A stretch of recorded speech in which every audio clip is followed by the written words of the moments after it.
מבקש ממך בכל ליבי ובזה התפילה שתנחה אותי בדרך ישרה ותודיעני אורח התורה שתדריכני בעמיתך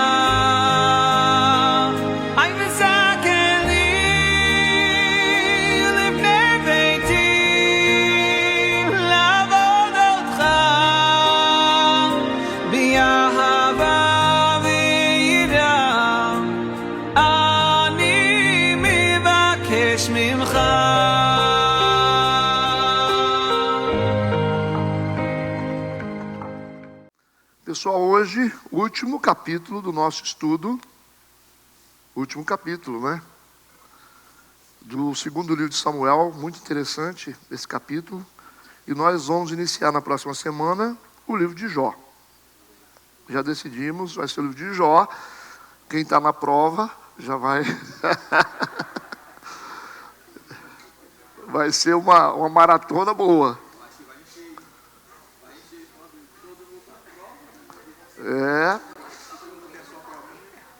Tem, não tem? Gostei de ver você na frente, muito bom. Foi promovido, né?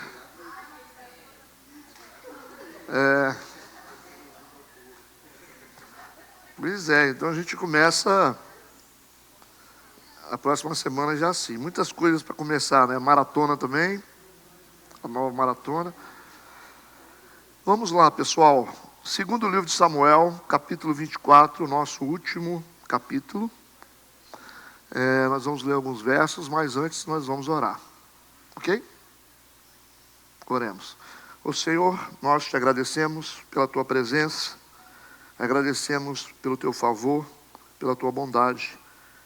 Que esta manhã seja uma manhã edificante, que teu Espírito nos dirija, nos guie, e que tudo aconteça conforme a tua vontade. Nós queremos consagrar tudo ao Senhor, em nome de Jesus, amém e amém. Vamos lá. Versículo 1. E a ira do Senhor se tornou a acender contra Israel, e incitou a Davi contra eles, dizendo: vai, numera a Israel e a Judá. Disse, pois, o rei a Joabe, capitão do exército, o qual tinha consigo: agora percorre todas as tribos de Israel, desde Dan até Berseba, e numera o povo, para que eu saiba o número do povo. Então disse Joabe ao rei: ora, multiplica o Senhor teu Deus a este povo 100 vezes tanto quanto agora é, e os olhos do rei, meu senhor, o vejam. Mas por que deseja o rei, meu senhor, este negócio? Porém a palavra do rei prevaleceu contra Joabe e contra os capitães do exército. Joabe, pois, saiu com os capitães do exército da presença do rei para numerar o povo de Israel. E passaram o Jordão, acamparam-se em Aroé, à direita da cidade que está no meio do ribeiro de Gade, junto a Jazé. E foram a Gileade e a terra baixa de Odzi. Também foram até Dan, Jaã e ao redor de Sidom. E foram à fortaleza de Tiro e a todas as cidades dos heveus e dos cananeus, e saíram para o lado do sul de Judá e Berseba. Assim percorreram toda a terra, e ao cabo de 9 meses e 20 dias voltaram a Jerusalém. E Joabe deu ao rei a soma do número do povo contado. E havia em Israel 800 mil homens de guerra que arrancavam da espada, e os homens de Judá eram 500 mil homens. Ok, só até aí. Pessoal, analisando versículo por versículo. Versículo 1. E a ira do Senhor se tornou a acender contra Israel. Ira do Senhor. Essa é uma parte de Deus. Não tem jeito, não é? A gente tem à nossa disposição tanto a bondade, a misericórdia, o amor, mas também tem a ira, né? E a ira desce quando a taça enche. A gente sabe disso. E nem Deus pode conter isso. Isso é algo automático configurado no mundo espiritual. A medida, lembra da medida dos amorreus? Vocês lembram disso, né? Deus não poderia fazer nada porque a medida dos amorreus ainda não tinha chegado. Então Deus também tem medida. Certo? Deus tem medida. E chega num ponto que nem a ira pode ser contida. Por isso que você vai ver lá em Sodoma e Gomorra que a pressa de Deus em retirar Ló e a família de dentro de Sodoma e Gomorra, porque a ira estava descendo. Não tinha jeito de conter mais. Então, porque Deus é um Deus de palavra, então não tem como você dar um jeitinho, conversar, né? Ok. Colocou o dedo na tomada, vai ter consequência. Tomou o veneno, vai ter consequência. Então, e a ira do Senhor se tornou a acender contra Israel, e incitou a Davi contra eles, dizendo, vai numera Israel e a Judá. Esse é um capítulo assim, bem discutido, né? Porque você vai ver a ira de Deus, e Deus tornou a incitar, né? E incitar, ou seja, motivar ou atentar o Davi a numerar Israel e Judá. As palavras aqui, se tornou a acender, nos remete aos sinais anteriores da ira de Deus, como aconteceu lá atrás com 3 anos de fome. Vocês lembram disso? Quando aquela aliança com os gibeonitas foi quebrada, o povo experimentou 3 anos de fome. Foi o momento da ira de Deus. E aqui aparece de novo, então a ira tornou a se manifestar. E aí, o texto diz que Deus incitou, lembra do Sansão? Quando Deus incitou Sansão a se aproximar do território dos filisteus, lembram disso? Então, assim, é difícil da gente compreender essas coisas, mas vamos lá, nós estamos aqui para isso. Então, existem algumas coisas que acontecem, que é o próprio Deus que está movendo. É o próprio Deus que está movendo. Até caminhos que a gente julga caminhos difíceis, duvidosos, às vezes é Deus que está movendo.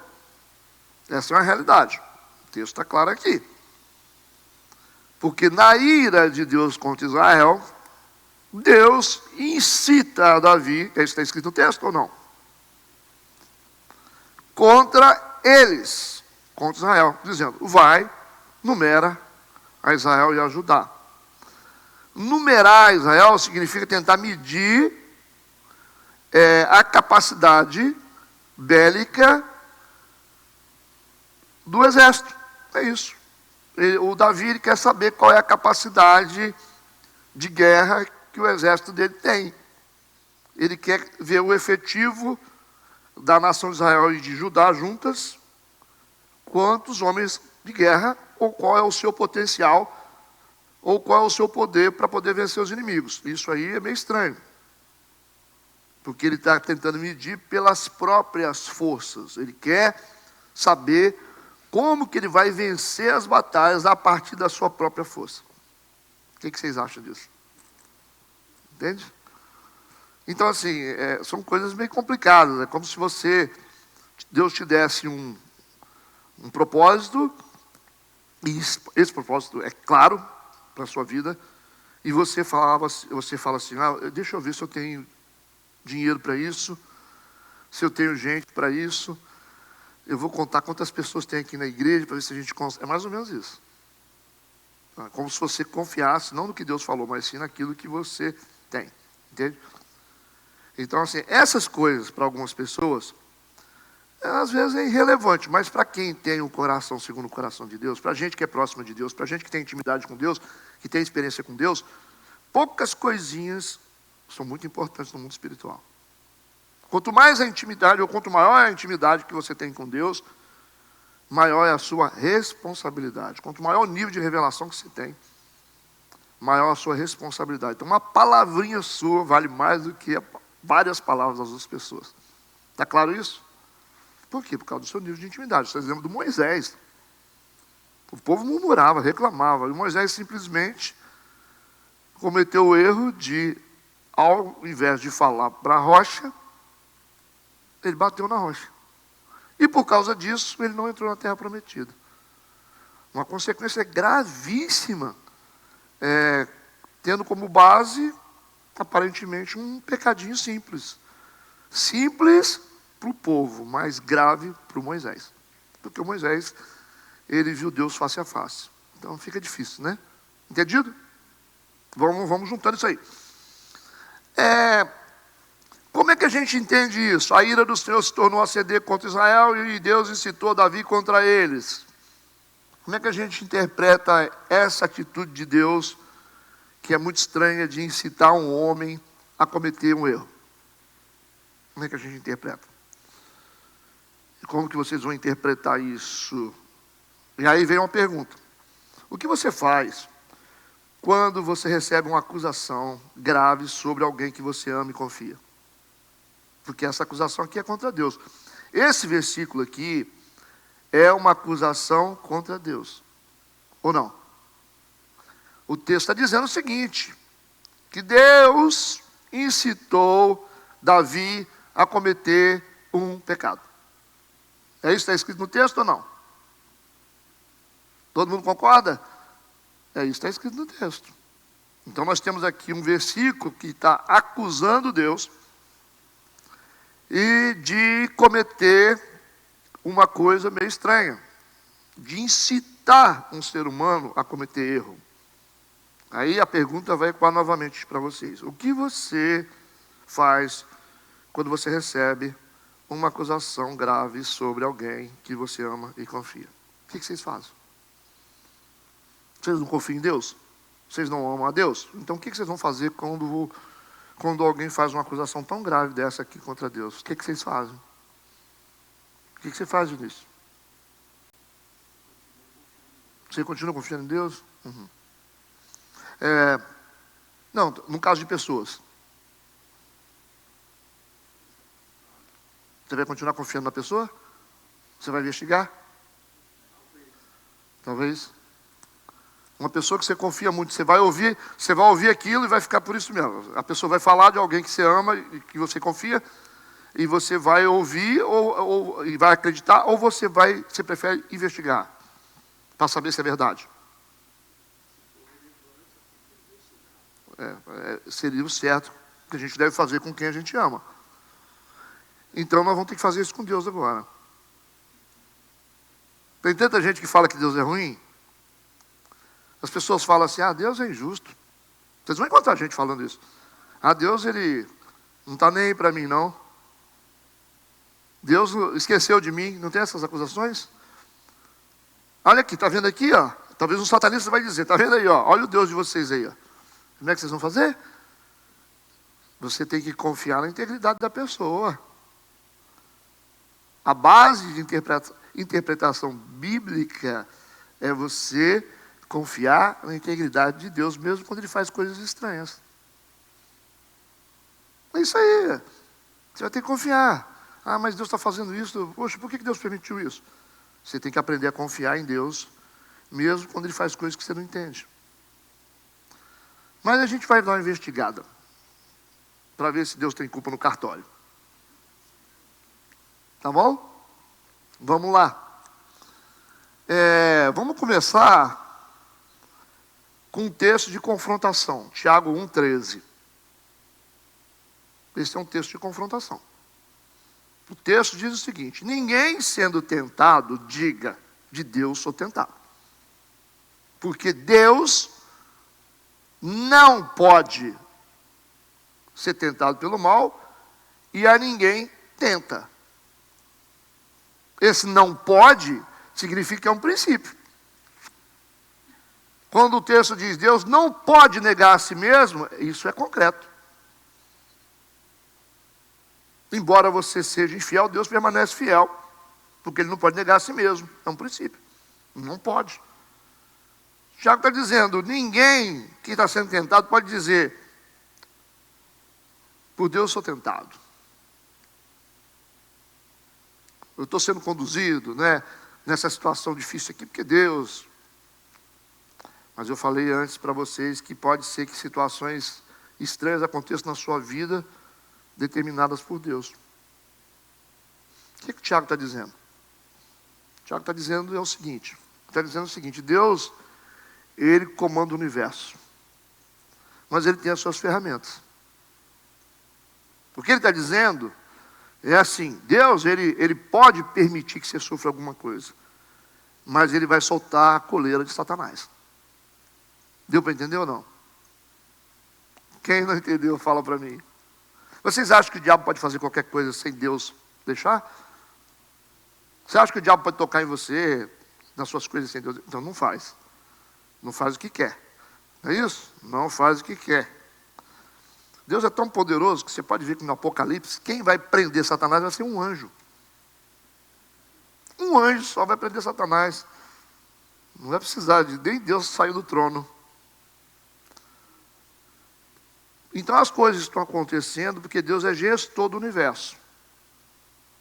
Mas a ação do mal, das dificuldades, não é Deus que vai lá, faz.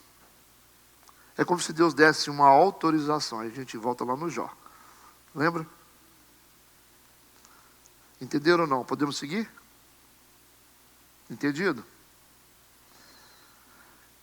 Agora vamos a outro livro para a gente poder entender também. Lembra de uma coisa, existe um livro na Bíblia que tem o mesmo conteúdo de 2 Samuel. Crônicas. Livro de Samuel e Crônicas tem o mesmo conteúdo. Mas nem tudo, entendeu? É igual o Evangelho, você pega os Evangelhos, 4 Evangelhos. Tem alguns temas que não aparecem em Marcos, mas aparecem em João. Porque são abordagens a partir de pontos de vista, certo?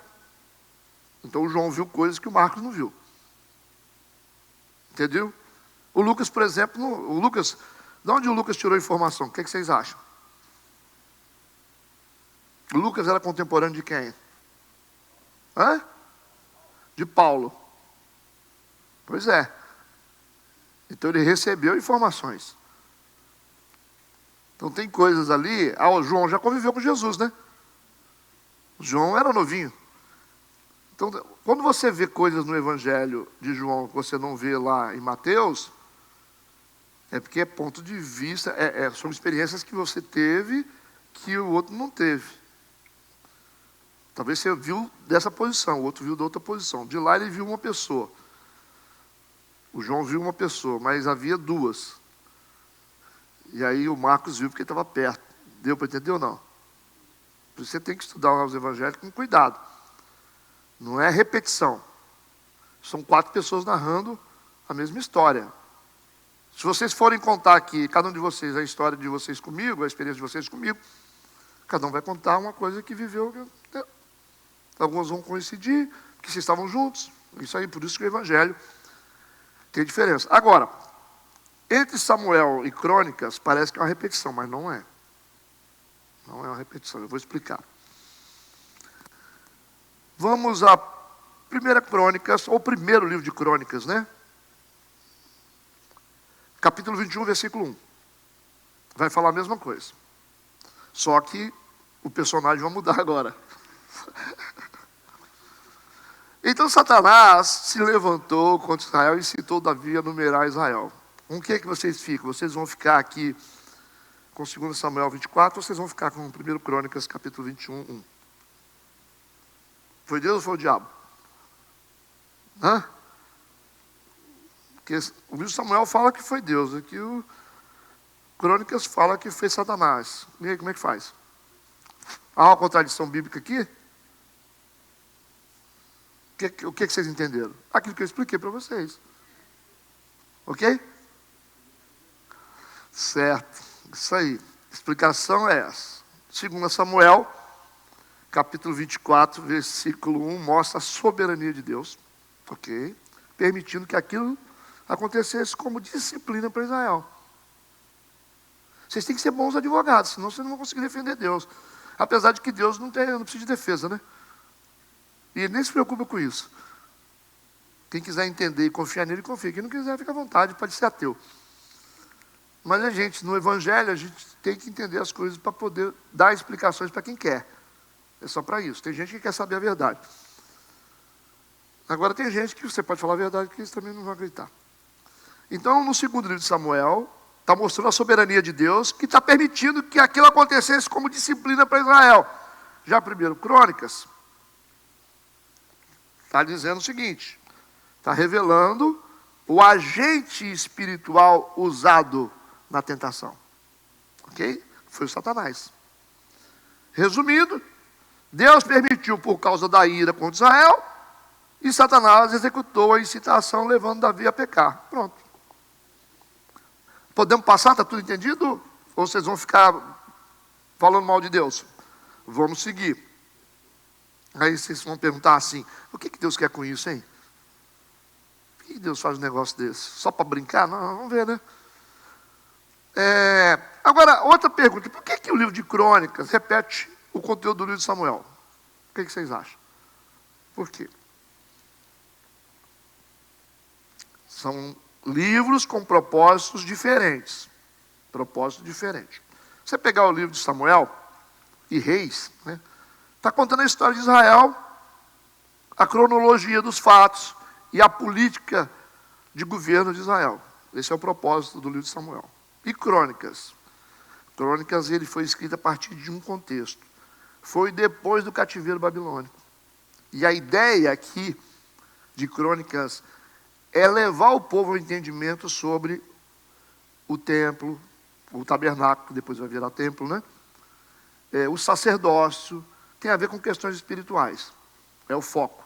Por isso que é necessário fazer algumas repetições para se chegar no entendimento sobre questões espirituais e sacerdotais. Por isso que Crônicas entra. E é escrito pelos escribas depois do cativeiro babilônico. Entendido agora? Samuel é antes, que tem o propósito de narrar só eventos cronológicos, né, de datas, e sobre a política de Israel. Rei que entra, rei que faz coisa errada, rei que faz coisa boa. É assim que a gente separa. São propósitos diferentes. Às vezes a pessoa diz assim: não, se você quiser estudar o segundo livro de Samuel, é só você estudar a primeira Crônicas, é a mesma coisa. Não é a mesma coisa, não. É só algumas coisas que são parecidas. Alguém tem dúvida sobre isso? Alguém tem dúvida? Isso significa que, se vocês não têm dúvidas, significa o quê? Que eu posso fazer pergunta. Mas não vou fazer não, para ficar tranquilo. Eu só pergunto para quem sabe responder. Eu olho no olhinho das pessoas, eu sei quem sabe responder. Vamos seguir. Versículo 2. Segundo versículo. Disse, pois, o rei a Joabe, capitão do exército, o qual tinha consigo. Joabe está aqui.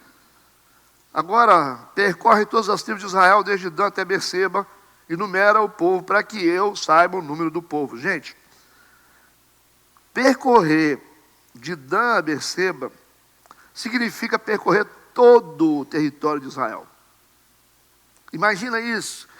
Do norte até a extremidade sul. Não é simples. Eles vão percorrer mais ou menos 240 quilômetros a pé. Está entendendo o que é isso? Por que eu estou falando a pé? Por que eu tenho certeza que é a pé? Falei? Por quê? Porque o povo hebreu não tem cavalo. Os cavalos nessa época eram usados apenas pelas outras nações.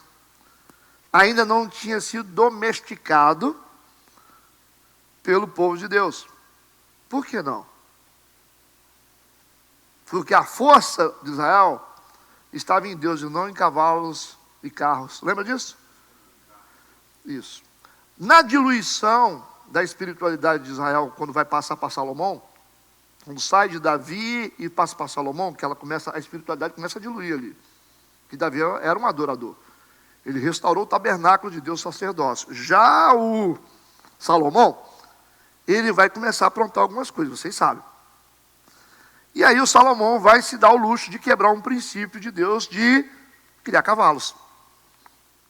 Que é uma das tragédias de Salomão, violando a lei de Deus, é a criação de cavalos. Ele vai ter muitos cavalos, muitos cavalos. A Bíblia fala. Entendido? Porque a lei proibia, só isso. Vamos lá. Então aqui, 241 quilômetros de distância para percorrer as terras Israel, Judá, porque agora o reino está unificado. Então não vai ser fácil.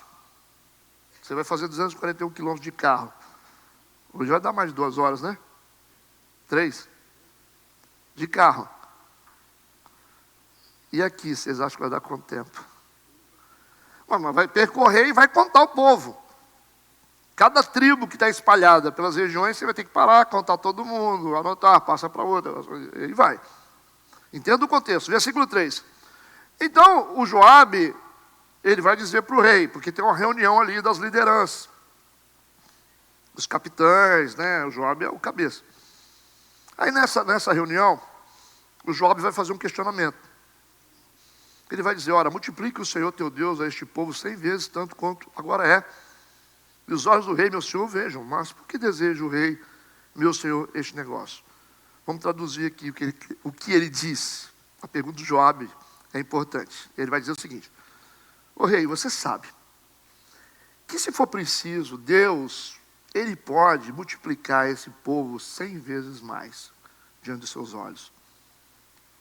Você sabe disso. Se for preciso, dependendo da guerra que for, qualquer guerra que aparecer para a gente, Deus pode fazer uma multiplicação sobrenatural. O que eu não estou conseguindo entender é por que você deseja isso? Contar. Entendeu? Por que você tem prazer nisso, nessa contagem? Que não é tão simples assim. Qual é a sua motivação, rei? Viu a pergunta do Joabe? Se Deus ajudou a gente até agora, de forma sobrenatural, você matou um gigante. Você era um garoto. Como que você mesmo não está entendendo os processos de Deus? Por que agora você resolveu medir o seu tamanho para enfrentar uma guerra? Essa pergunta é séria.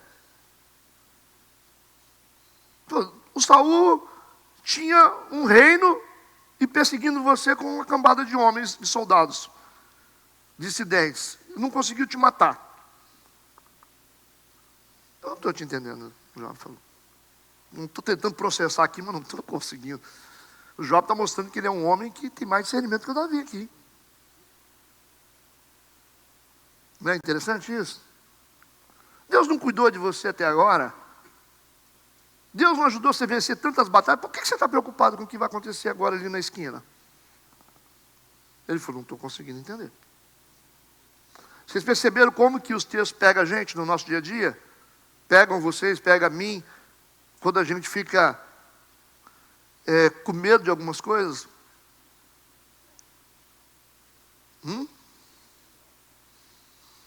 Eu quase cometi o pecado essa semana do Davi. Eu comecei a querer fazer conta para saber se a gente consegue construir a igreja. Aí eu tomei uma lambada e apareceu esse capítulo. Eu fiquei assim, eu até falei com alguém, eu acho, não sei, que estava comigo, rapaz, eu tomei. São tantas coisas, né?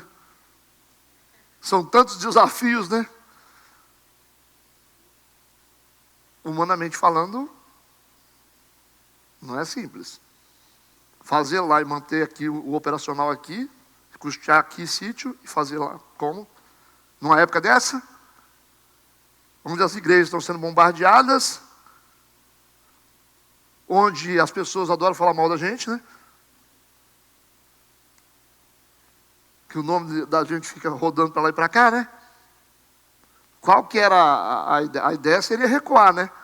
Não, vamos esperar, né, até o ano que vem, para ver se a poeira baixa, né? Para ver se o Lula sai, não é assim? Mas nós não vamos parar, né?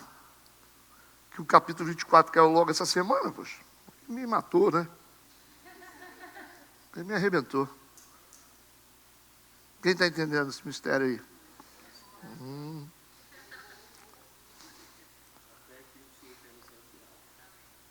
Quando vocês virem o tamanho da coisa, não é tamanho assim de tamanho não, o que vai envolver, vocês vão falar, rapaz, Deus é Deus mesmo. O problema de Deus é que Deus não para, bicho. Quando você pensa que vai parar, não para. Mas viemos para cá, eu falei, agora ele para. Tranquilo, não para. Não para. O reino de Deus é assim, não para. Só se você sair dele. Aí você vai parar de crescer. Você sair dele, você para. Agora, se estiver nele, ele vai botar fogo em você o tempo todo. Pode esperar. Vamos lá. Então, Joabe está questionando a motivação do Davi, não é isso? Preste atenção. Qual foi o pecado do Davi que vai trazer para ele tão grande consequência? Que vai descer uma peste sobre a nação de Israel por causa disso. Qual foi o pecado dele? O que vocês acham? Qual é o pecado do Davi? Orgulho? Ele estava orgulhoso porque ele cresceu? Pode ser. E o que vocês acham? Qual foi o pecado do Davi aqui? Fala para mim, ajuda a gente aí.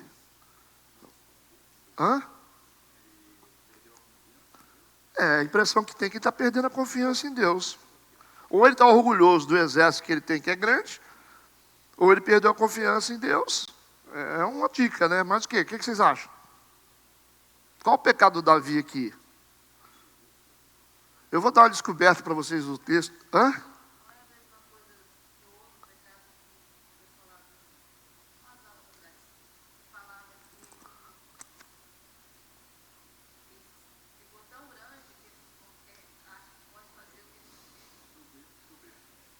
Pode ser. A gente não sabe o que está na cabeça dele. Mas vocês vão ter uma descoberta aqui, interessante, porque essa história é antiga, né? Essa história aqui vocês conhecem há muito tempo, principalmente os cristãos mais antigos. Logo de cara a gente já vê aqui e fala assim, o pecado do Davi foi não confiar em Deus e olhar para o seu exército e saber se tinha condição de vencer as batalhas. É o que está claro aqui. Mas muitos de vocês vão ter uma surpresa aqui. Eu acho que a maioria.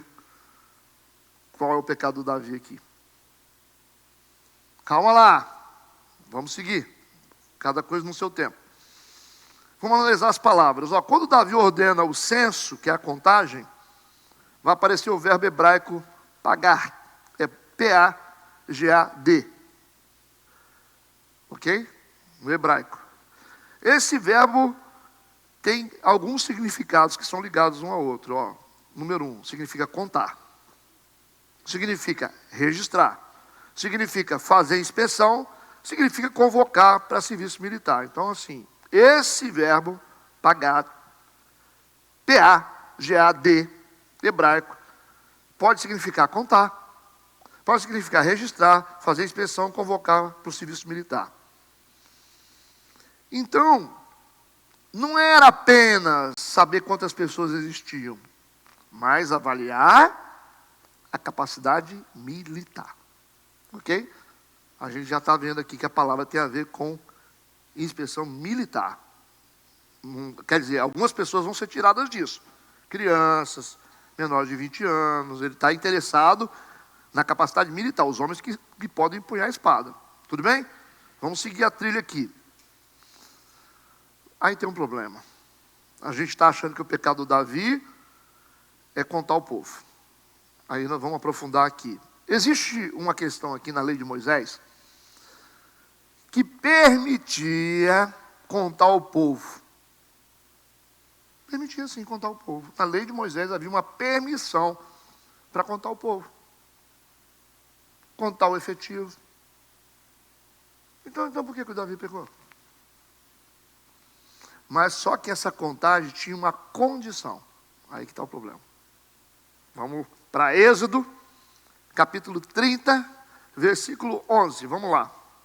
O que diz? Presta atenção. Aí você tem que olhar para a lei. É igual aqui, a gente faz o que quer, mas quando a gente olha para a Bíblia, a gente tem que saber o que está escrito. Porque talvez a gente está fazendo coisas que a Bíblia diz para não fazer. Mas vamos lá. Falou mais o Senhor a Moisés, dizendo, quando fizeres a contagem, então quando fizeres a contagem dos filhos de Israel, conforme a sua soma, cada um deles dará ao Senhor o resgate da sua alma, quando os contares, para que não haja entre eles praga alguma, quando os contares. Está dizendo, contar o povo, para medir o efetivo, não é pecado. Ou poderia dizer, é um erro que vocês podem até cometer. Porque contar ou avaliar a capacidade para realizar coisas que Deus mandou realizar, isso é um erro cometido. Mas, para que não seja um problema para vocês, caso vocês façam isso, existe uma conta que vocês têm que pagar. Se vocês pagarem a conta, fica tudo certo. Porque é como se você duvidasse de Deus. É como se você falasse, poxa, meu exército que é bom, então, tudo bem. Deus previu isso, que o povo viveria isso, e olhassem para as dívidas, e falasse, meu Deus do céu, eu ganho R$ 1.618 por mês. Porque isso era possível. Meu Deus, eu vou ter que passar 3 anos aqui, eu só tenho uma vaca para dar leite. Deus falou, isso é possível. Mas quando acontecer isso, que vocês não conseguirem confiar em mim totalmente, tem uma continha que vocês vão ter que pagar. Está escrito no texto. Vocês vão ter que oferecer um sacrifício expiatório para tirar a culpa de vocês por cada pessoa que vocês contarem. Contou 10? 10 sacrifícios. Contou 1.000? 1.000 sacrifícios. É a lei. E o Davi sabia da lei. Mas não aparece aqui em momento nenhum o Davi oferecendo sacrifício. Esse é o pecado do Davi. Entendeu agora ou não? Está claro ou não? Ou vocês vieram só para ficar assim, olhando para as paredes? Está explicado o pecado do Davi aqui? Ele podia contar, mas tinha que oferecer sacrifício por cada pessoa contada. Não está escrito aqui? Falou mais o Senhor a Moisés dizendo, quando fizeres a contagem dos filhos de Israel, conforme a sua soma, cada um deles dará ao Senhor o resgate da sua alma. Vai ter que ter um sacrifício expiatório. Vai ter que ter uma oferta para expiar a culpa de vocês. Para quê? O que está escrito no final? Para quê?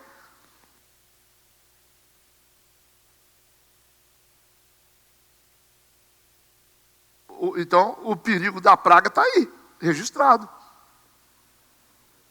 Não estava escrito na lei? Davi conhecia a lei, então vamos lá, né? É como se você tem problema, você cometeu um erro, vai lá e pede perdão. Ou se não, você perdoa, porque se você não perdoar, você já sabe o que vai acontecer. Estava tudo registrado, o manual estava pronto, entendido? Então ele já fez consciente, não ofereceu sacrifício, ele só contou. Então vocês já descobriram aqui que o pecado do Davi é um pouquinho diferente do que a gente sempre pensou. O Davi, quando ele ordena aqui o censo, a contagem, não mencionou nenhuma oferta de expiação.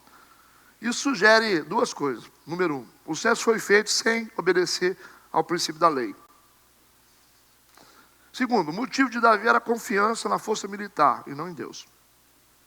Deus falou, pode ser que você vai viver um momento aí que você não vai confiar em mim, mas se você quer se livrar dessa falta de confiança, você vai ter que oferecer sacrifício. Aí não ofereceu. Não levou em consideração. Tudo bem? Sigamos?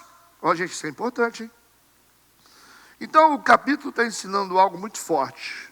O Davi começou a confiar mais em números, exército, poder humano, do que em Deus. E não está preocupado com o que a lei diz. Isso contrasta com um princípio bíblico muito conhecido.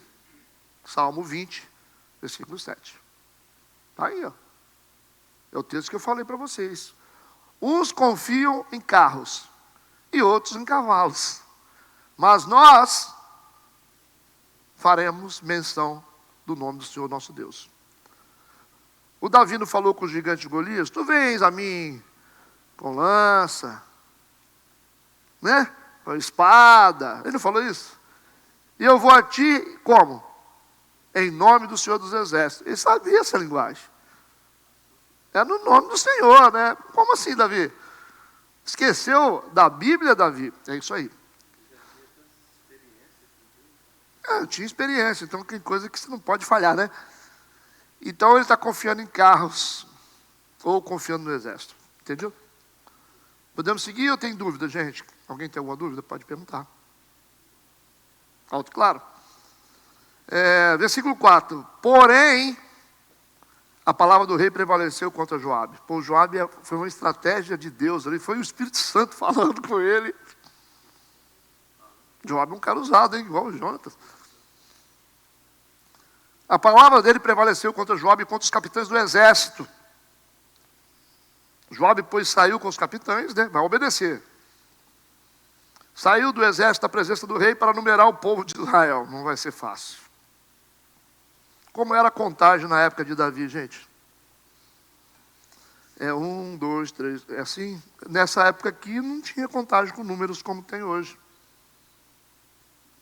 Não tinha. Os números que a gente conhece hoje, não tinham antigamente. Como era feita a contagem? Eles usavam números hebraicos. Cada letra do alfabeto hebraico valia um número. Cada letra um número. Isso é claro. Era assim que eles contavam. Cada letrinha daquela tinha um valor numérico. Sistema chamado de gematria. No censo militar de Davi eram contados homens aptos para a guerra. Eram contados homens acima de 20 anos. Entendido? Isso. Então, ficou fora crianças, jovens, mulheres. Certo? Porque o que era contado era simplesmente os homens aptos para a guerra e acima de 20 anos. Sobrava o resto das pessoas. Então o interesse do Davi aqui é o poderio militar. Os números que a gente usa hoje, que números nós usamos hoje? 1, 2, 3. É o quê?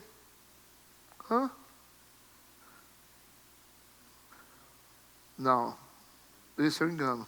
Nós não usamos romanos. O número que a gente usa hoje, nós usamos 1, 2, 3, 4, são chamados hindu-arábico numerais, que é uma mistura de hinduísmo com arábico, esse número que a gente usa. Alguém falou aí arábico? Ah, Renatinho. Esses números vieram da Índia, passaram pelos árabes e chegaram na Europa por volta do século XII. É o número que a gente usa. Mistura de arábico com hindu. Tem gente que fala que é numeral romano, mas não é. Um censo como esse aqui, pelo tamanho, para poder contar essa quantidade de gente que tinha na nação, aproximadamente 10 meses para ser realizado. O Davi teve tempo demais, né, para pensar, né? Aproximadamente 10 meses, para ficar contando todo mundo. Versículo 5. Então, lá vai o exército. Passaram o Jordão, acamparam-se em Aroé, à direita da cidade que está no meio do ribeiro de Gade, junto a Jazé.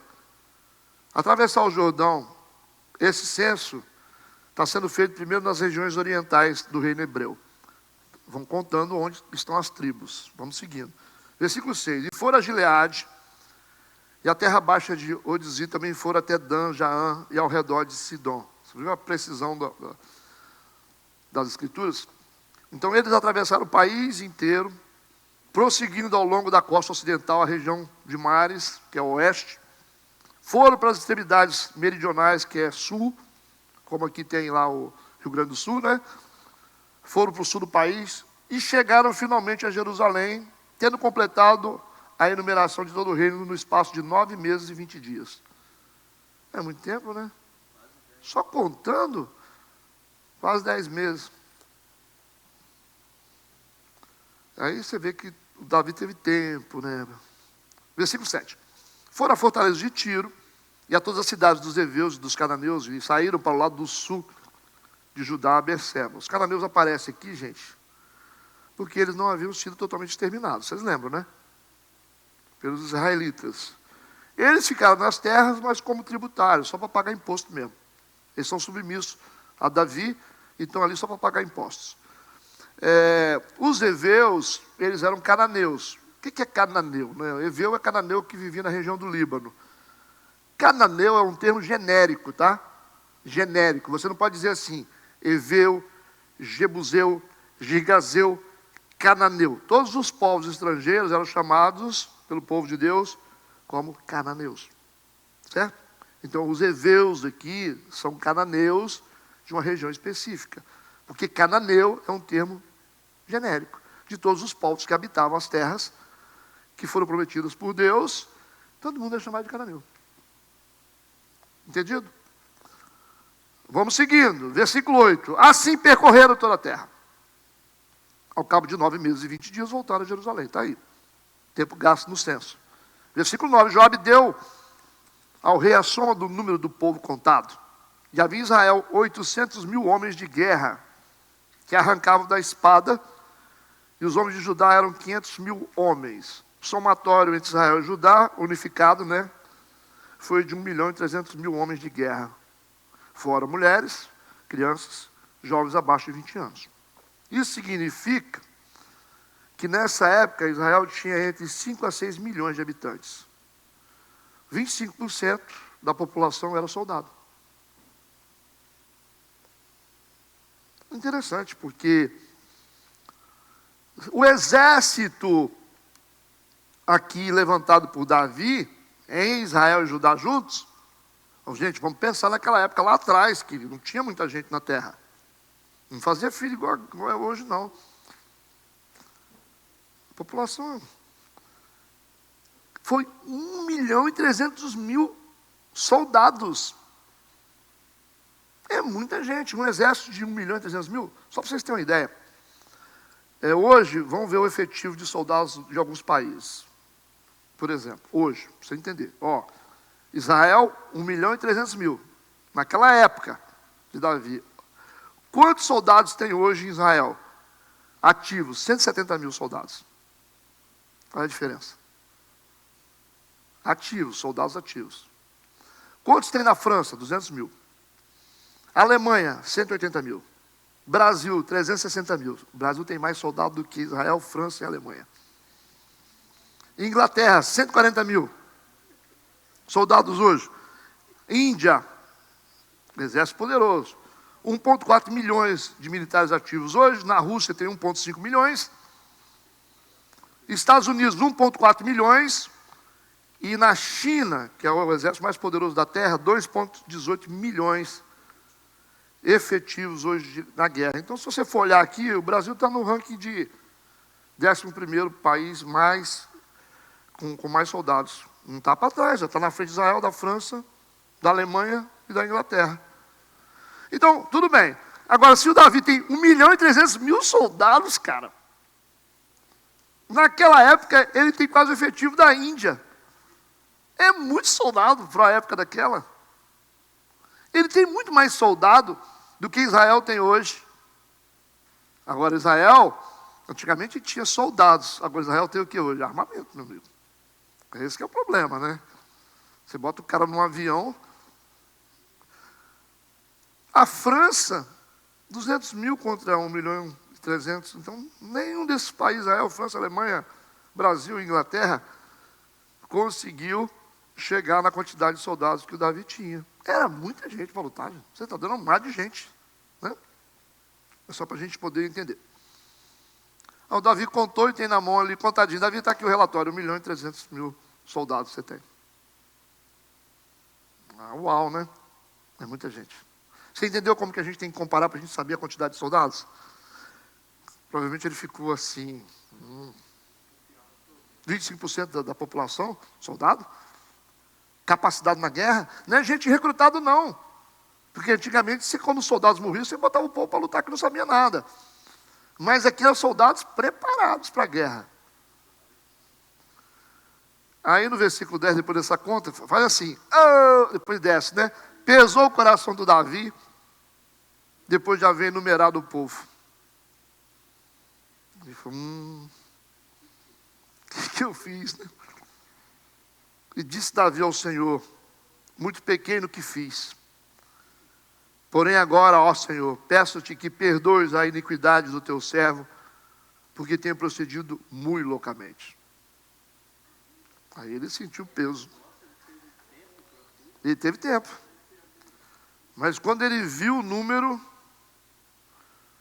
Ele falou, meu Deus, o que eu fiz? Essa aqui não foi uma contagem simples.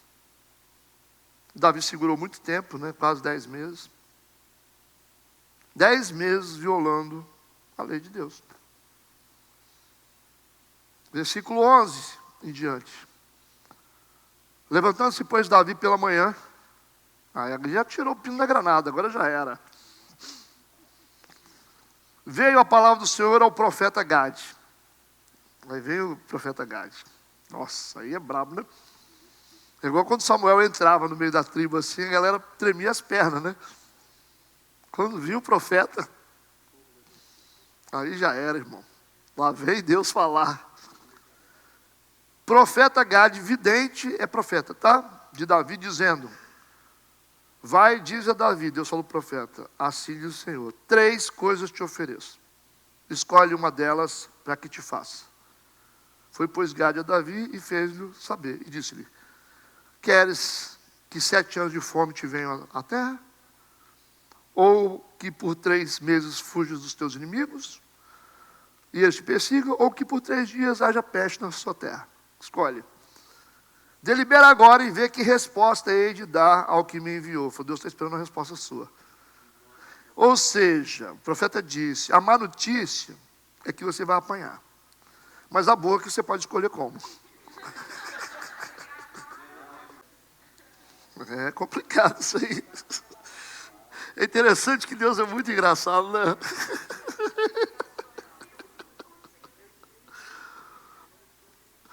Não, olha, gente, é difícil entender essas manobras de Deus, viu? Você tá maluco. O cara não para. É, mas foi Deus que incitou lá. Mas foi Deus que incitou, rapaz. O que é isso? Rapaz, para andar com Deus, você tem que confiar muito em Deus. Porque você está apanhando, ele tem propósito, você está batendo, ele tem propósito. Tudo você tem propósito. Ele confia as coisas para a gente, né? Aí o Davi disse a Gade: ô Gade, eu estou em grande angústia. Porém, vou escolher, caímos nas mãos do Senhor, porque muitas são as misericórdias, mas não na mão dos homens, não caia eu. Ele falou: eu prefiro cair nas mãos de Deus, porque pelo menos Deus tem misericórdia. Cair na mão dos inimigos, né? Foi uma boa escolha que ele fez. Boa escolha. Ele falou: deixa eu cair na mão de Deus logo, vai vir a peste mesmo. Porque ele conhece Deus. Ele sabe com Deus que ele está lidando. Algumas pessoas, eu sempre falo isso, elas dizem assim, né? Coitado daquele que cai nas mãos de Deus. Bem-aventurado aquele que cai nas mãos de Deus. Essa é a fala. O cara falou: você cair na mão do Deus vivo, você vai ver, hein? É lá que eu quero cair, meu irmão. Eu não quero cair na mão dos homens, na mão da igreja. Aí é fria. Igreja? Ai, ai, ai. Quando você comete erro, você vai ver quem é que vai te amparar. Se vai ser Deus, igreja ou o mundo lá fora. Eu prefiro, na hora que a coisa está feia para o lado da gente, a melhor coisa é você estar na mão de Deus, porque Ele é o que tem misericórdia. Agora, e o povo? A igreja? A igreja te massacra. Pô. Enquanto você está bonitinho em pé, está todo mundo legal com você. Comete um erro, você vai ver quem é a igreja. Vão esquecer tudo que você fez. Aliás, esquece tudo que a gente fez até com boato, né? Até com conversa fiada, o povo esquece o que a gente fez, né? Lógico, né? Então, você quer saber o que é o mundo? Não é Deus, não. É o mundo mesmo. É a igreja mesmo que vai te arrebentar. Agora, está na mão de Deus, é diferente. A mão de Deus é diferente, né? Opa, você está maluco, né? Você viu o filho pródigo quando ele volta para casa? Ele tinha que ser apedrejado pela população, pela lei. Ele desonrou o pai. Aí o pai o que faz? Vai esperar ele no caminho, já está atrás dele, já pega ele e leva para casa. Se ele cai na mão do povo da cidade, ele ia ver o que é quebrar a lei judaica. Entendido, então?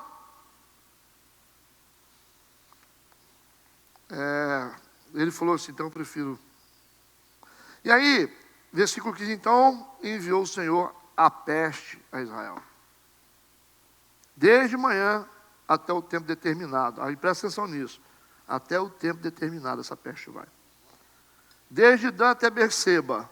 Ou seja, essa peste vai pegar de uma ponta a outra, dos extremos, toda a cidade. Toda Israel. E desde Dan até Berseba morreram 70 mil homens do povo. Tem um anjo matando pessoas, um anjo com a espada. Aí você vê essas mortes que acontecem às vezes de pandemia, esses trem assim, essas grandes calamidades, né? Está aí, ó, acontecendo, né? Tragédias. Igual a gente viu em Brumadinho, a gente não sabe de onde veio, né? De onde veio a quebra do princípio, né? Igual você vê o pessoal faz aí esses eventos no carnaval, debochando da imagem de Deus, né? Botando Jesus sendo chicoteado pelo diabo. Aí depois eles esquecem o carnaval. Passou o carnaval, aí vai lá para frente e começa a vir as tragédias. Aí eles não sabem. É o que acontece na nossa cidade, por exemplo, quando você faz procissão. Você viu essas procissões? Eu vi algumas procissões agora esses dias. Eles botam o santo nas costas. Você sabe o que acontece? Ali o santo ganha vida, ele ganha as pernas das pessoas, bota o santo para andar e demarcar o território. Eles carregando o santo nos ombros, as pernas, botam o santo espiritualmente em movimento na cidade. Ele vai demarcando, vai demarcando, vai demarcando. Passeata gay, essas procissões, carregando o santo. E eles vão demarcando, os evangélicos ficam quietinhos, aí eles fazem aqueles altares, já viu aquelas mesinhas? Aquilo é um altar. É um altar. E ali eles vão demarcando. E os crentes tudo dormindo. E os católicos tudo na ativa. Eles vão demarcando o território deles, as procissões deles. Vão falando, esse lugar é nosso, esse lugar é nosso, esse lugar é nosso, esse lugar é nosso. Vocês lembram ali naquela área onde tem a feira, tem o estacionamento agora da feira? Onde é a feira, né? Não tem agora plantar umas árvores, né? Ali. Aquilo ali tinha festa, não tinha? Sempre tinha festa ali, os movimentos, festa, festa, festa. Nós fizemos uma coisa, não sei se vai ter alguém aqui. Você estava aqui? Você estava na época? Nós pegamos, fizemos umas estacas fininhas assim, redondinhas, furamos com a broca, fizemos tipo um pergaminho com o nome de Jesus e colocamos dentro da estaca várias estacas. Você participou disso, Dudu? Acho que sim, né? Participou. Aí nós pegamos, saímos espalhando. Estava armando, fincando no chão, naquela área todinha. Nunca mais teve festa ali. Nós espalhamos na estacazinha o nome de Jesus, tudo quanto é cantinho, fomos circulando. Foi de noite, né, Jadão? Furando. Cara, estaca, marreta. Tinha um cara vigiando lá, né, que estava preparando para a festa. Falou assim, pode fazer o que vocês quiserem. Nós, marreta comendo em cima. Cada ponto daquele ali tem uma estaca com o nome de Jesus dentro. Foi um teste espiritual que nós fizemos. Aí as festas acabaram ali. Mudaram de lugar, foi para outro lugar. Né? Funciona. Ato profético, é. Funciona. Então nós temos muita coisa para fazer, não tem? A gente tem muita coisa para fazer. Como é que faz com o nome de Jesus? Cada lugar que você pisa tem o nome de Jesus. Aí os demônios falam, não, aqui irmão, aqui não vai dar. Para outro lugar. Por causa do nome, né? É ato profético, né? A gente só fez um teste na época espiritual para mapeamento da cidade. Mas nós vamos dar muito trabalho ainda, nós estamos só se preparando, nós estamos nos preparando.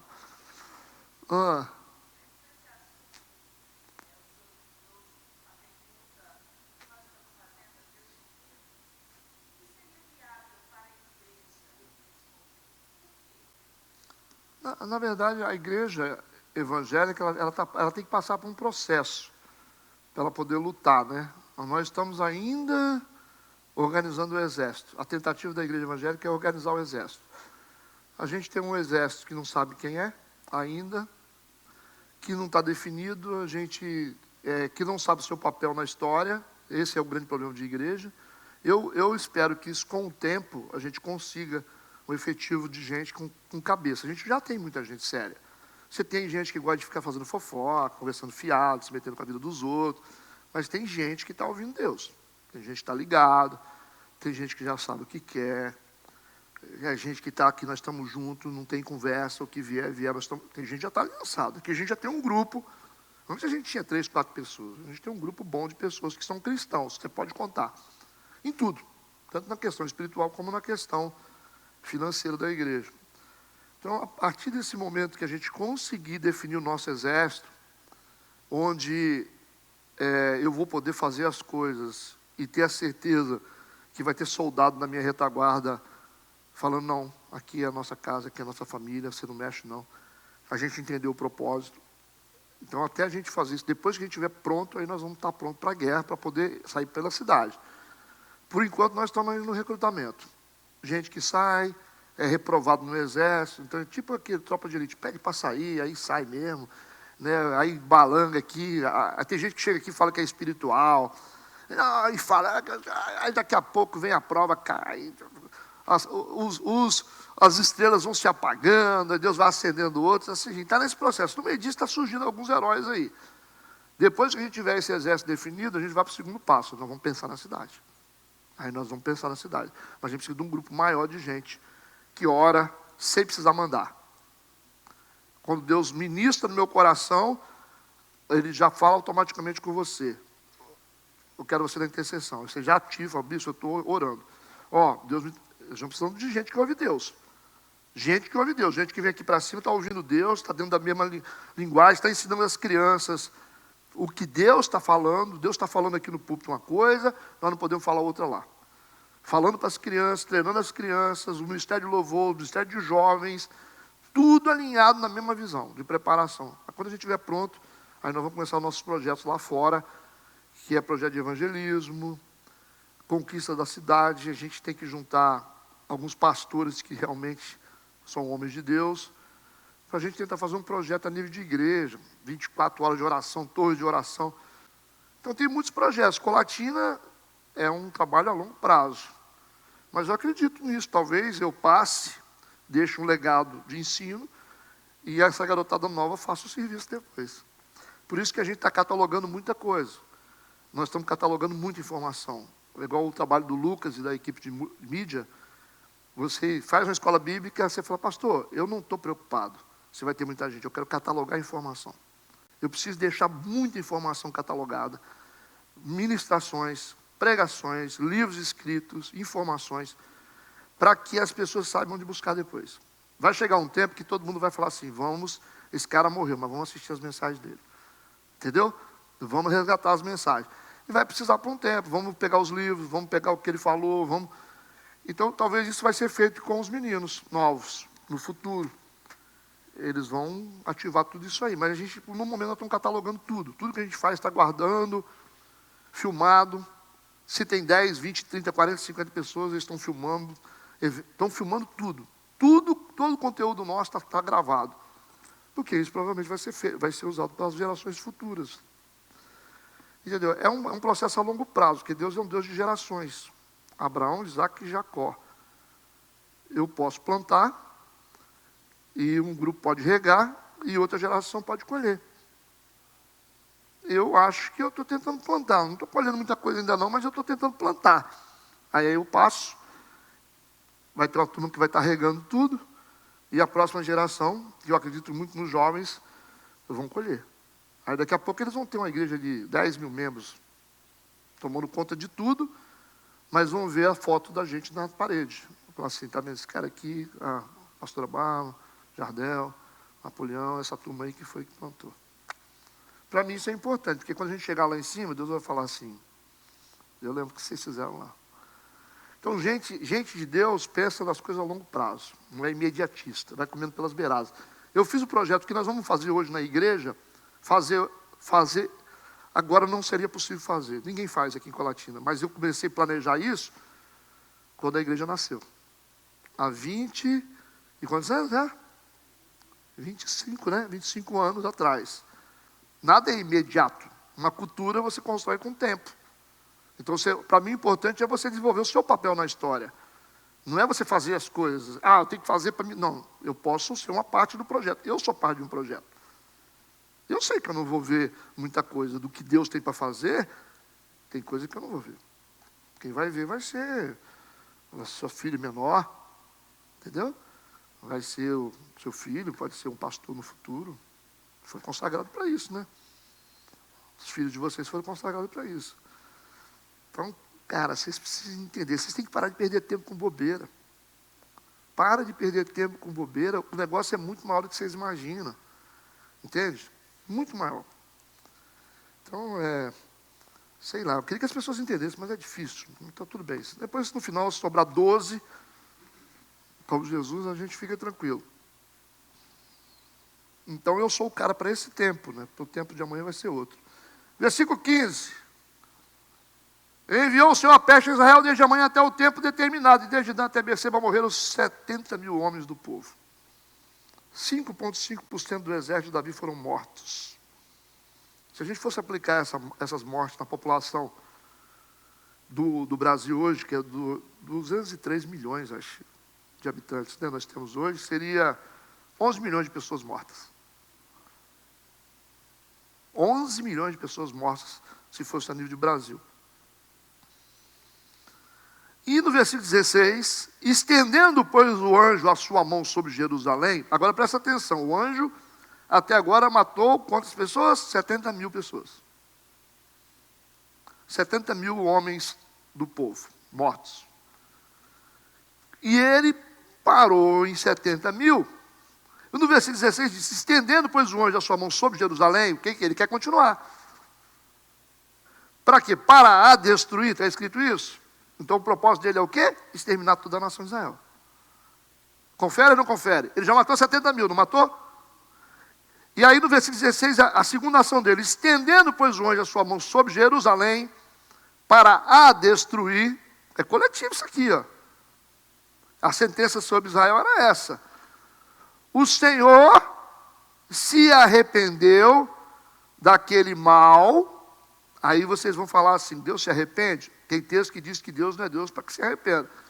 Então o que está acontecendo aqui? Houve uma mudança no plano de Deus. É diferente de arrependimento do mal. Ou seja, Deus decidiu mudar o plano. E disse ao anjo que fazia destruição entre o povo, basta. Você já imaginou? Deus só falar assim, basta. Vai ser demais, né? É muito poder, né? Basta. Aí o anjo olhou, basta. Basta. Deus falou, retira a mão. Tira a espada. Aí o anjo guardou a espada. E o anjo do Senhor estava junto à eira de Araúna, o Jebuseu. Agora presta atenção. Nessa geografia, é a eira de Araúna. A eira é o quê? Eira é o quê? Eira é o lugar onde o cara bate o trigo, né, para poder debulhar o trigo, né, aquela área, como se fosse uma área cimentada, que coloca café hoje, aquela área seca, onde o cara bate a palha para poder soltar as cascas, para tirar o trigo. A eira é um lugar dentro de uma região. Exatamente nesse ponto que o anjo estava chegando, Deus falou com ele, retira a tua mão. Aí o anjo parou, na eira de Araúna. Aí vamos ver o mistério. Já tinha matado 70 mil, pronto para avançar para Israel para matar o resto da nação. Foi quando Deus ordenou que ele retirasse a mão e parasse. Vamos meditar. O que fez Deus parar? Aí que está, né? O que fez Deus parar? Vamos ver nos versículos seguintes. Vamos lá. O versículo 17, ele volta a fita um pouquinho atrás. Presta atenção. Porque os versículos anteriores está dizendo o seguinte, o anjo matou 70 mil, parou. Deus falou, para. Não falou? Parou, já matou 70 mil. O versículo 17 dá uma rebobinada na fita um pouquinho para trás. Um pouco antes de Deus parar. Deu para entender? Vendo Davi ao anjo que feriu o povo, estava nos 70 mil. Estava matando 70 mil. E quando chegou em 70 mil, vendo Davi não sabia quantos, que o anjo feriu o povo, o que ele fez? Falou o Senhor dizendo, eis que eu sou o que pequei. Vírgula. Aí o que Deus fez? Para. Entenderam ou não entenderam? Para aí, porque tem um arrependimento acontecendo aí. Falou muita coisa para a gente agora, né? Para, anjo, para a espada, o anjo. Para. Por que, Deus? Estou ouvindo um negócio aqui. Está claro ou não? É só você ler o texto. Ele disse, eu sou o que pequei. O que confessa e deixa alcança misericórdia. E eu que iniquamente procedi. Porém, essas ovelhas que fizeram. É verdade, Davi. Seja, pois, a tua mão contra mim e contra a casa do meu pai. Se ofereceu em sacrifício. Ele se ofereceu em sacrifício. Ele falou, para matar a mim e a minha família inteira. Rapaz. Ai, ai.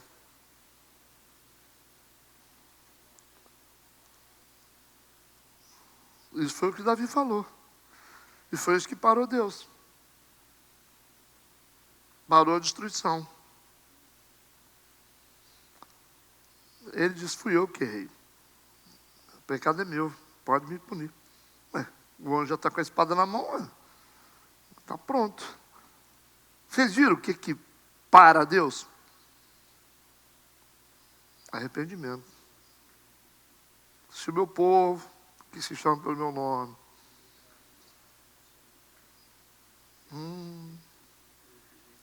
era o que a igreja tinha que fazer hoje, né, no Brasil. Todos os pastores, todas as igrejas grandes, principalmente os que estão na mídia. Falar assim, Senhor, nós pecamos. Cada um gravar. Cada grande líder do país, aí os menores iam entrando. Senhor, nós pecamos. O pecado é nosso. Nossa omissão como igreja, aí o outro. O Edir Macedo falasse lá, não. Eu pequei. Minha culpa. R.R. Soares. Silas Malafaia. Os pastores das megas igrejas. Nós pecamos. O mundo está desse jeito porque nós erramos. Nós baixamos a guarda, o diabo está fazendo o que quer. Aí, o que ia acontecer? O cenário do Brasil ia mudar. Aí ia Deus botar todo mundo na sacola, essa turma aí. Eu falei assim, agora o anjo vira a espada para o outro lado. Esse é processo espiritual. Você quer parar, meu amigo? Alguém tem que admitir a culpa. Você quer parar o mal? Enquanto você ficar, não vai não. O papai ofereceu a vida em sacrifício, meu amigo. Ele espiou na hora o problema. O pecado foi espiado na hora, porque ele se ofereceu em sacrifício. Ele e a família dele. Ele quis tanto proteger a família antes, né? Tá aí.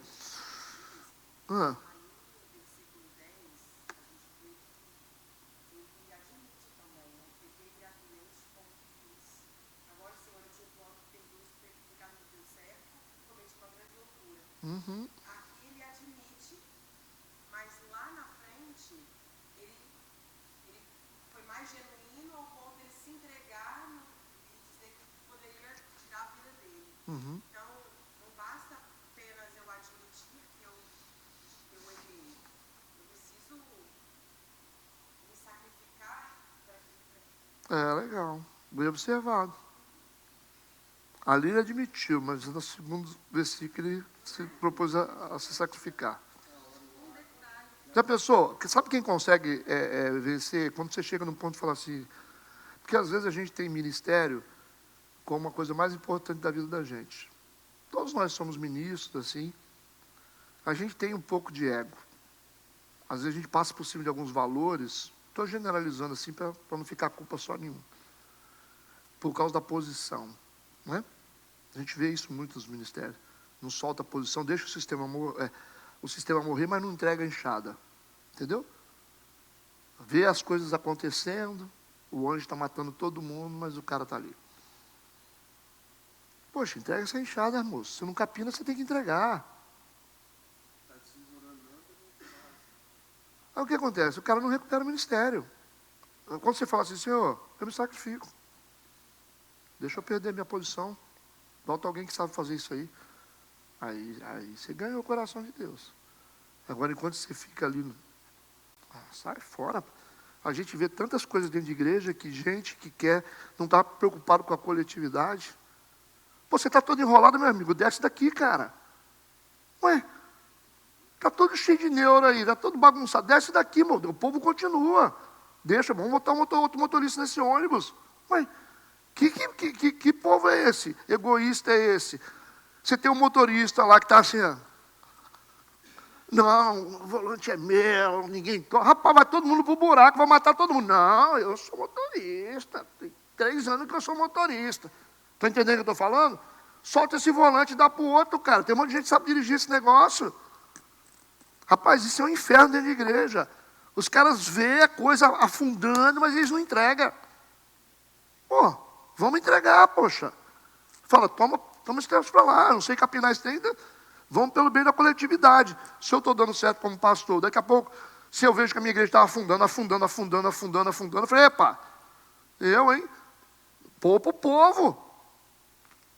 Falta um pouco de hombridade dentro das igrejas para essas coisas. Mas não, essa cachaça aqui ninguém quer largar, não. Essa cachaça aqui ninguém quer largar, não, irmãos. Ninguém quer largar. O negócio é eu quero estar lá. Eu quero estar lá. Não importa o que está acontecendo, eu quero estar lá. Então, esse é um problema. Se a gente falasse assim, pelo bem da coletividade, né? Pelo bem da igreja. Aí o que você falou foi fundamental. Pode me matar. Pode me matar, não quero ser rei, não. Pode me matar, porque quem estragou tudo fui eu. Aí Deus falou, então pode parar, Ângelo, aí está certo. Que isso sirva de lição para todos nós.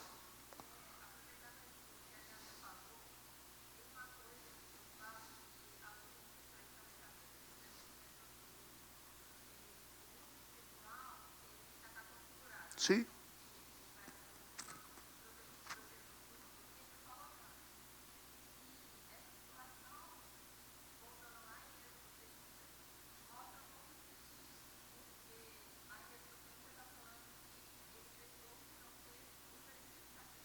Uhum.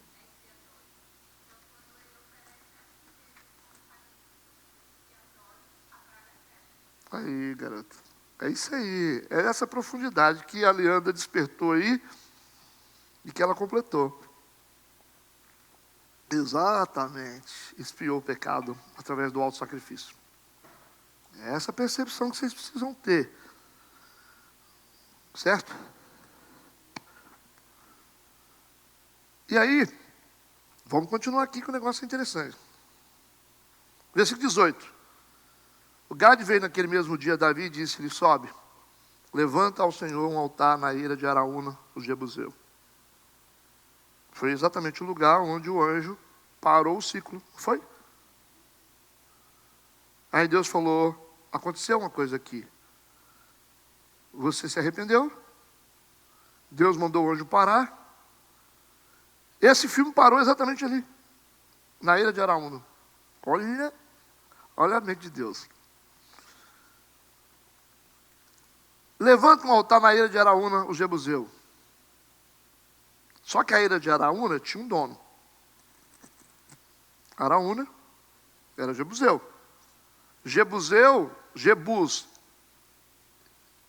Jerusalém antigamente era Jebuseu. Então esse cara era morador original de Jerusalém. Deixou de ser a terra dos Jebuseus, Jebus passou a se chamar Jerusalém porque Davi tomou. Entendeu? Virou cidade da paz. Mas os moradores anteriores ali eram Jebuseus, eram os donos legítimos da terra. E tem esse cara lá que vivia lá, que era um cara que estava debaixo da autoridade do Davi, era um morador que tinha uma terra. Ou seja, a terra tem dono. É uma propriedade que tinha um dono. E para fazer, como Gade disse o seguinte, levanta ao Senhor o altar na ira de Araúna, o Jebuseu. Então, para você levantar o altar ali, você tem que ter a terra para você. Tem que adquirir a terra, porque a terra é do outro cara. Como é que você vai fazer alguma coisa na terra do cara? que vai acontecer no versículo 19? Davi subiu conforme a palavra de Gade, como o Senhor lhe tinha ordenado. No versículo 20, olhou Araúna está em casa, viu que vinham para ele o rei e os seus servos. Saiu, pois, Araúna, inclinou-se diante do rei com o rosto em terra. Aqui você vê a submissão dele. Ele vivia sob a autoridade de Davi, mas era dono da terra. Versículo 21, e disse Araúna: por que veio o rei, meu senhor, ao seu servo? E disse Davi: para comprar de ti esta eira, a fim de edificar nela um altar ao Senhor, para que este castigo cesse de sobre o povo. Está fazendo um serviço aqui. Versículo 22, então disse Araúna a Davi: tome e ofereça ao rei, meu senhor, o que bem parecia aos seus olhos. Eis aí bois para o holocausto, ou seja, é na eira, no lugar onde é malhado o trigo. Ok? E é a eira que ele vai comprar. Só que a eira está dentro de uma terra. E aqui o Araúna disse o seguinte: não, pode pegar a eira. Se você quer fazer alguma coisa para Deus, pode usar, pode pegar. E faça o que bem parecer aos seus olhos. Tem boi para o holocausto, tem os trilhos, você pode pegar os instrumentos do boi, quebrar tudo, a madeira maciça e fazer a fogueira. Sabia? Os trilhos, os aparelhos de bois para a lenha, tudo isso deu Araúna ao rei. Disse mais Araúna ao rei: o Senhor teu Deus tome prazer em ti. Ele falou: não, pode pegar o que você quiser e eu te dou os bois também para você sacrificar para ele. Versículo 24, porém, o rei disse a Araúna: não. Que legal, né? Mas por preço justo te comprarei, porque não oferecerei ao Senhor meu Deus holocausto que não me custe nada. Essa palavra aí, essa é famosa. Eu não vou dar para Deus o que não me custa. Poxa, que legal. Viu que importante? É resultado do nosso trabalho, é resultado do nosso sacrifício para entregar para Deus. Assim Davi comprou a eira e os bois por 50 ciclos de prata. É interessante como os homens de hoje gostam de dinheiro que não custa nada para eles, né? Não é? Adora tirar dinheiro de todo mundo, custa o trabalho dos outros, né? Por benefício próprio. Tá certo. Acho que falta um pouco de Bíblia. É porque tem muito show e pouca Bíblia, né? Que a Bíblia tira a gente do show. Assim Davi comprou ele e os bois por 50 ciclos de prata. 50 ciclos de prata, aproximadamente hoje, 8 mil reais. Ele pagou na eira, nos bois e nos implementos. Ok? Boi para sacrificar, os implementos de madeira para poder fazer a fogueira. Agora as terras, aí você fala assim: pastor, mas no livro de 1 Crônicas tem outra informação. Diz que ele pagou 600 ciclos de ouro. Então qual é a informação? A informação é essa: 50 ciclos de prata ele pagou pela eira, pelos bois, pelos implementos. E pelas terras que envolviam a eira, ele pagou 600 ciclos de ouro. Aí foi registrado em 1 Crônicas. Por que essa informação é importante em 1 Crônicas? Porque esse lugar vai se tornar um lugar sagrado. Por isso que Crônicas precisava registrar. Quanto que ele pagou? 600 ciclos de ouro, 2 milhões de reais. Ele pagou na terra. Seria hoje. Ok? Vocês viram que há números que aparecem em Crônicas que não aparecem em Samuel? Você tem que entender. Versículo 25. Ele ficou ali, Davi, ao Senhor um altar. E ofereceu holocausto. E ofertas pacíficas, assim o Senhor se aplacou para com a terra e cessou aquele castigo de sobre Israel. Na ira de Araúna. A ira de Araúna foi um cenário onde Davi se arrependeu, no momento que Davi se arrependeu, que o anjo parou exatamente ali. Porque a praga ou a peste tinha um tempo determinado para terminar. Deus sabia qual seria a reação do Davi. E o Davi se arrependeu exatamente quando o anjo, como se estivesse andando aqui em cima, né? Está andando, e se arrependeu, parou aqui nesse ponto, marca um X no chão. Marca um X no chão. O arrependimento do Davi veio na hora que ele estava dentro da eira, naquela região. Aí Deus disse: para, anjo aí. Aí parou, marcou um X. Está marcado lá, no X. que vai virar a ira de Araúna depois? Monte Moriá. O mesmo monte onde Abraão queria oferecer o filho em sacrifício. Mesmo lugar. Mesmo ponto. Onde Abraão ofereceu Isaac em sacrifício. Onde posteriormente foi construído o templo de Salomão. Que doideira. Onde Salomão vai construir. E está lá até hoje. A edificação do templo. Naquele lugar que marcou o X. O que aconteceu? Deus tinha o lugar certinho que queria construir o templo. Lá atrás. Ele tinha o lugar da habitação dele certinho. Marcado um X. Aí ele pegou e falou assim, eu vou construir. Vou permitir que o Salomão construa o meu templo lá. Ele marcou o X no lugar. Mas como é que eu vou fazer para fazer essa construção acontecer lá? Essa terra é de outro cara. Aí Deus incitou Davi. Entenderam? Pecou. Davi se arrependeu. E se arrependeu justamente quando Deus estava matando, através do anjo, 70 mil, chegou no lugar certinho da construção do templo. O Davi se arrepende, pede perdão a Deus. E Deus fala, anjo, para, marca o X no chão, que chegou no lugar. Entendeu o sincronismo de Deus? Tinha um propósito antes. Vai entender Deus agora. E está a 600 metros do lugar que Jesus foi crucificado, no Gólgota. Então, assim, é a mesma região. Lógico que Jerusalém é uma cidade sagrada, onde Jesus não poderia ter sido crucificado lá. Ele foi crucificado fora dos muros. Mas é 600 metros de distância só. Ou seja, é toda a mesma região. Abraão, construção do templo, Davi, arrependimento. Então, Deus tem um plano. Deus tem um plano. Ele fala assim, eu vou escolher você. Aí vai confiar a você riqueza, dor, solidão, para te mover. Aí você fala, poxa, mas solidão a solidão às vezes move a gente. A dor não move? A dor não move a gente para a igreja? O cara não gosta da igreja. Aí Deus falou, eu preciso desse cara, que esse cara escolhido, ele é um vaso escolhido para mim. Vou fazer esse cara virar um pastor. Aí o cara está lá usando droga, bebendo. Aí o cara daqui a pouco descobre que tem um câncer. Para onde ele vai? Para os irmãos da igreja. Pedir oração. Aí com câncer o cara fica bonitinho aqui, não quer saber de bebida mais. Ou vocês têm dúvida? Aí ele senta ali, fala que ama Jesus, que ele quer Jesus.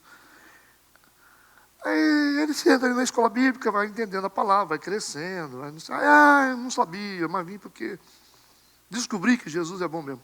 Vou batizar, batizou, daqui a pouco ele está envolvido com as coisas. Daqui a pouco ele está curado ou não está curado também. De repente fica a vida toda com aquele câncer tratando, mas aí vira o instrumento de Deus. Veio ou não veio? Então não dá para a gente ficar discutindo as coisas que acontecem. Não dá, gente. Não dá. Todas as coisas cooperam. Tudo coopera. Deus incitou Davi a fazer o censo de Israel. Satanás incitou Davi a fazer o censo de Israel. Está em Crônicas. Joabe tenta convencer Davi que estava cometendo erro. O Davi continua decidido a fazer o que ele tinha que fazer. Pelo pecado do Davi, ele ganhou 3 opções para escolher, escolheu uma. Deus enviou uma peste sobre Israel, é um anjo que está matando. 70 mil pessoas foram mortas, 70 tem um significado. Estende a espada para destruir o restante, mas naquele ponto Deus tinha uma promessa para Israel, então não dá para matar todo mundo. Mas o Davi precisa se arrepender, senão não tem como parar. Entende? Eu não tenho como parar. Porque o projeto de Deus é assim, mete a espada. Aí Deus fica assim, né? Mas o Davi tem que se arrepender, senão não vai parar. Como é que eu vou cumprir minha promessa na vida de Israel se o anjo matar todo mundo? Eu não posso parar. Não tem como parar, se não tiver arrependimento. Aí, diante da calamidade, da matança, Deus conta com o homem de Deus. com a sensibilidade dos homens e mulheres de Deus. Quando você vê um povo sendo destruído, você fala, eu preciso fazer alguma coisa. Entendeu? Não precisa Deus chegar para ele, ô Davi, você tem... Não.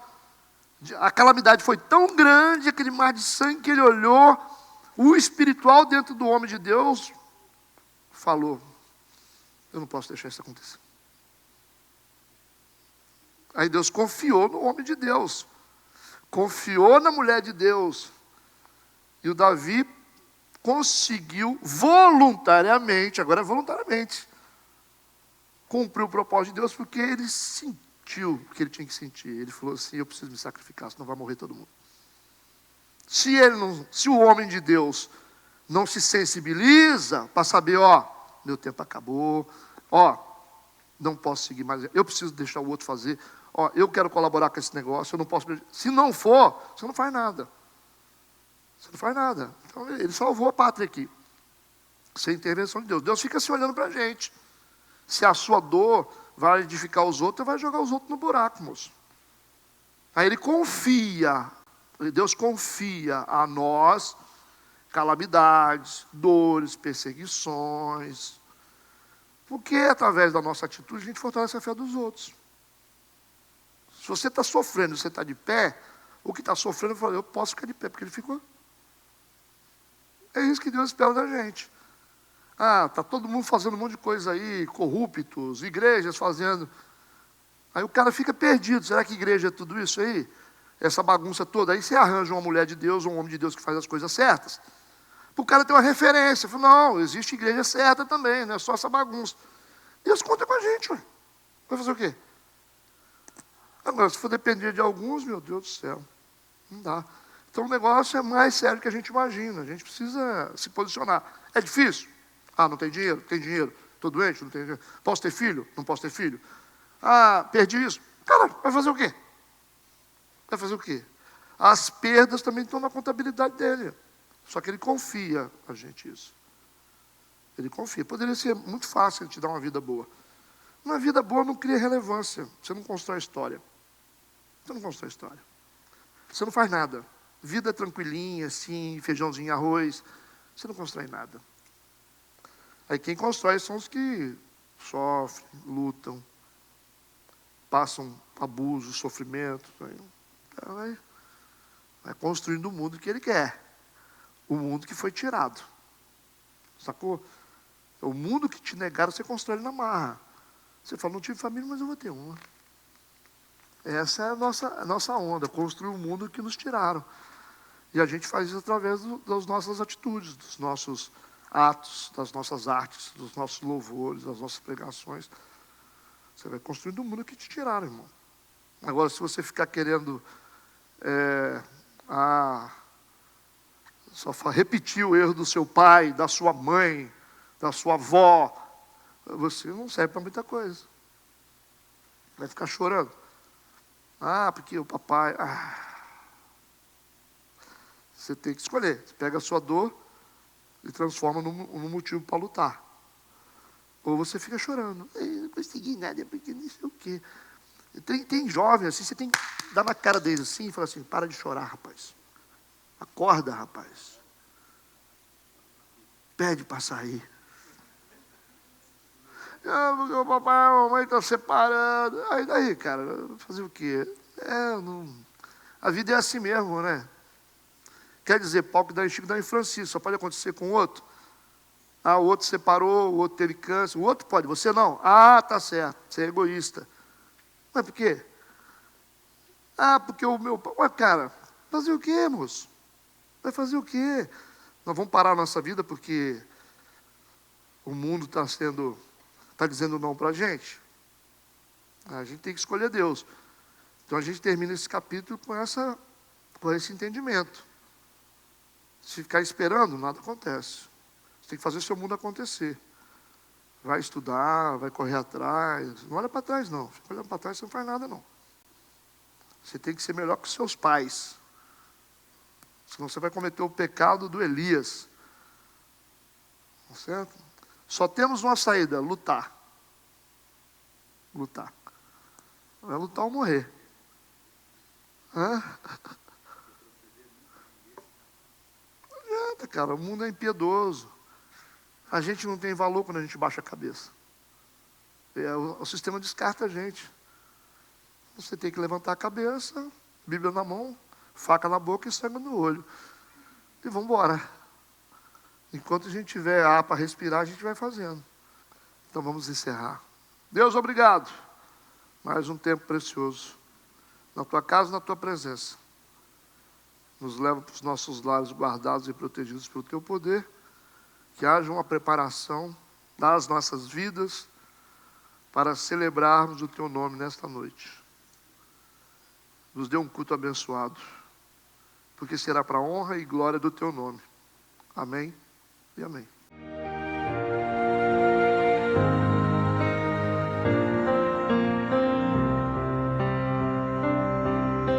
ריבונו של עולם, אני מבקש ממך בכל ליבי ובזה התפילה שתנחה אותי בדרך ישרה ותודיעני אורחת תורה שתדריכני בעמיתך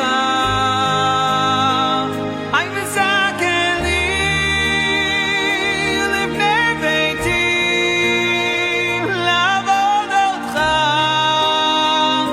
באהבה ויראה אני מבקש ממך